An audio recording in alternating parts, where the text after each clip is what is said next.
Aquarius, this is your forecast for November 2021, and this goes for all of you sun sign Aquarius as well as moon sign and rising sign.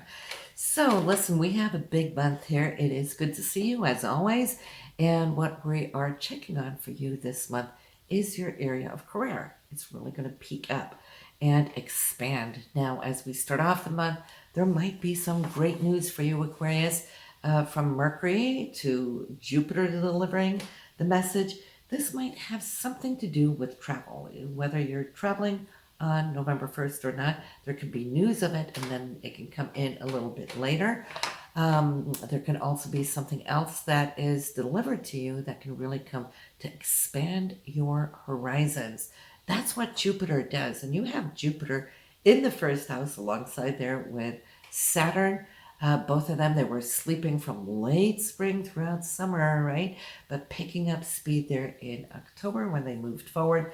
And what you're going to see now, Aquarius, and this is what we've been waiting for, is for you to find your wings and start flying with everything that you have been accumulating. And you've been accumulating a whole lot, haven't you? Especially here over the last month or so, with Mars and the Sun was in your ninth house of research and so forth. Also wanting to travel. Ninth house having to do with foreign people and places and so forth, and the philosophical thoughts of it now have moved into your 10th house of career. This is why November is going to be super important, starting off that month, like I said, with some news. It could even be a contract, okay? In that case, it could be lucrative because of Jupiter looking out for you. But we have the Sun, we got Mars, and we also have the new moon in this area of your career. And the new moon is always when we place our intentions. That's taking place on the 4th. So focus on the 4th, what it is you really want to achieve. And I'd say this month more than any other month, place it. Dream big, Aquarius, because when the full moon comes around this month, it's going to be a full moon lunar eclipse. It's a partial eclipse, but it's still super powerful. So whatever you're placing as your intention of what you want to achieve within your career, well then pay attention 2 weeks later on the 19th when that full moon lunar eclipse comes in and around, it's somehow going to affect property or where you live, how you live, your home basis, but it's also the core of who you are on the inside. That's the foundation of the 4th house, home. So yes, if you're thinking, for example, wanting to do something career-wise that has to do with where and how you live, you'll see how that will deliver news to you around the 19th. This eclipse, well, all eclipses shut down on certain things, okay? Eclipses certain things out of our life that we no longer need. So don't dread it. The universe always knows best, right? It will only take away those things that have been holding you back, slowing you down, no longer needed. It could have served purposes for you in the past, but this lunar eclipse is setting you up to supersonic speed. These eclipses are like the power of 3 full moons, right? And the universe wants you to take a leap into new areas of your life, which has to do with home and foundation or properties that we have. So you will see how that works out for you. And you might get a little sense there around the new moon on the 4th, what is in the mix. So, important, it is 27 degrees in Taurus. So pay attention to any other planets you got in your personal chart at 27 degrees because it's going to be powered up by this eclipse. Now, to make it even more potent, this eclipse is having a beautiful trine to Pluto. Pluto's all about transformation, death, and rebirth, right? And Pluto being in your 12th house, that's your subconsciousness, it's your creativity and spirituality. Pluto now wanting to take something and toss it out because of the eclipse.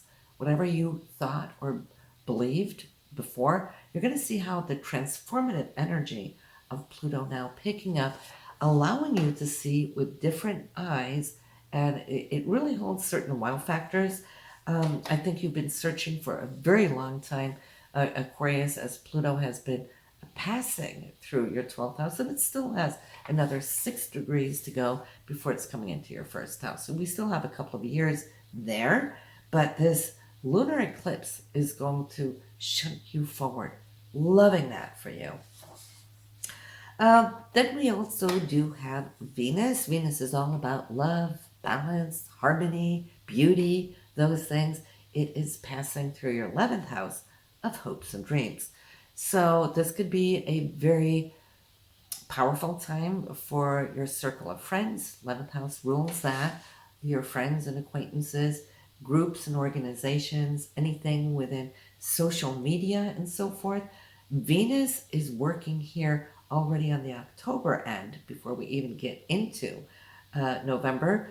And I could see how there's this spark of Venus, this spark of love, of wanting to come out with something that's truly important to you. It is in the sign of Sagittarius. So I feel that you are shunting it forward with directed goals. Think about Sagittarius and shooting its arrow. So you're shooting its arrow towards a certain goal that is certainly very, very important within this area. I think that these groups that you are forming or the social media that you're connected to is somehow also empowering you with love, Venus, but it's also you being very attracted at this point in time, really giving out that love to the people around you with Venus here. Mars and the Sun is all in your career this month, and so I feel it's time, isn't it? Because of the retrogrades have kind of been holding us back, slowing us down. Now you're feeling fit to fight, ready to go, and have things to do. And you will be busy this month. And you're ready for it, aren't you? With the Sun and Mars in your career area, Aquarius, this is a month where you're really going to be picking up and moving forward after this slowdown that has been. And I think that is really going to be quite delightful for you. I mean, Mars is so goal-oriented right now. It has very specific things that it wants to manifest, go out there, chase, and do. And the Sun, well, that's just giving you a lot of kudos back. You're radiating. That's what the Sun does. So you're going to be radiating in your goals here in November. So I am loving that. So you go, do your thing. Aquarius, go listen to your moon and rising sign and see where this eclipse is showing up for you. That's going to give you a little bit more insight and feel for those deeper transformations that are coming into your life. So I'll see you next month. Have a good one, Aquarius. See you soon. Bye now.